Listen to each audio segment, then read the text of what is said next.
Hi hello this is mile choose. நம்ம இப்போ south கொரியாவில் ஆட்டம் சீசன் தாங்க இருக்கும். ஆல்ரெடி வின்டர் சீசன் ஸ்டார்ட் ஆகிடுச்சு. பட் ஆனால் வந்து ஏன் இன்னும் இந்த மரத்தோட இலைகள்லாம் கொட்டலன்னா, இந்த தடவை வந்து கொஞ்சம் லேட்டாக ஸ்டார்ட் ஆனதுனால இப்போ நம்ம சேஞ்சிங் கலர்ஸ் எல்லாமே ஸ்டார்ட் பண்ணி கொட்ட ஆரம்பிச்சிட்டாங்கங்க. ஸோ வந்து ஏற்கனவே ஆல்ரெடி எல்லா ட்ரீஸுமே கொட்டிட்டு, எல்லா ட்ரீயுமே வந்து பேராக தாங்க இருக்குது. பேட்ரீஸ் நிறைய நீங்கள் போகிற வழியில் பார்க்கலாம்.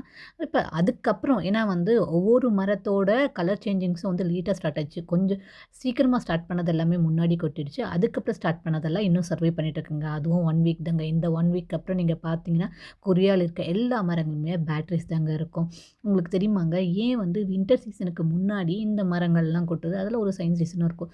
நார்மலாவே மரத்துக்கு வந்து டெம்பரேச்சர் நம்மளுக்கு தேவைப்படும். இன்னொன்னு வந்து சன்லைட் கண்டிப்பா தேவைப்படும். அப்ப வின்டர் சீசன் ஸ்டார்ட் ஆகும்போது மரத்தோட சென்ஸ் இருக்குங்க. அவங்களுக்கு சென்ஸ் பண்ணிடுவாங்க. வின்டர் சீசன் ஸ்டார்ட் ஆகப்போகுது. அதுவும் இல்லாம பூமிக்கு அடியில இருக்க தண்ணி எல்லாமே ஃப்ரீஸ் ஆக ஆரம்பிச்சுடும். அப்போ வந்து என்ன பண்ணா, மரத்துக்கு வந்து ரூட் வழியா தண்ணிய அப்சர்வ் பண்றது ரொம்ப கஷ்டம். ஸோ, இதனால அவங்க சர்வை பண்ண முடியாத அந்த காரணத்தினால என்ன பண்ணுவாங்கன்னா, முன்னாடியே வந்து இந்த மரத்துக்கு ஒரு சென்ஸ் இருக்குங்க. அந்த சென்ஸ் வழியா அவங்க வந்து இந்த குளிர்காலம் ஸ்டார்ட் ஆகுது. இன்னும் சன்லைட்டும் கம்மியாக ஆரம்பிச்சுரும். ஸோ, அத 2மே சென்ஸ் பண்ணி அவங்க அந்த இலைகள்லாம் வந்து கொட்ட ஆரம்பிச்சுருவாங்கங்க. அது வந்து எப்போ நடக்கும்னா, ஸ்டில் வந்து 4 மந்த்ஸ்க்கு.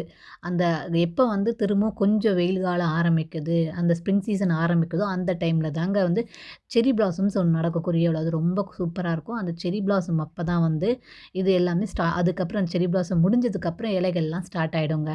ஸோ, அதுவரைக்கும் நம்ம வெயிட் பண்ணணும். இப்ப நம்ம ஆட்டம் சீசனுக்கு பாய் பாய் சொல்லிடலாம். ஸோ, ஆனா வந்து ஏன் பைன் ட்ரீ மட்டும் உங்களுக்கு தெரியுமாங்க? ஏன் வந்து அது மட்டும் சர்வே பண்ணிட்டுருக்கு? பைன் ட்ரீயோட இலைகள் பார்த்தீங்கன்னா, அது வந்து வேக்ஸ் கோட்டட் இருக்கும். அது மட்டும் இல்லாம, அது வந்து ஆன்டி ஃப்ரீஸும் கூட. ஸோ, அதனால அதுக்கு வந்து வின்டர் சீசன்ல தாங்கிக்கிற அளவுக்கு ஸ்டாமினாவும் இருக்கும்.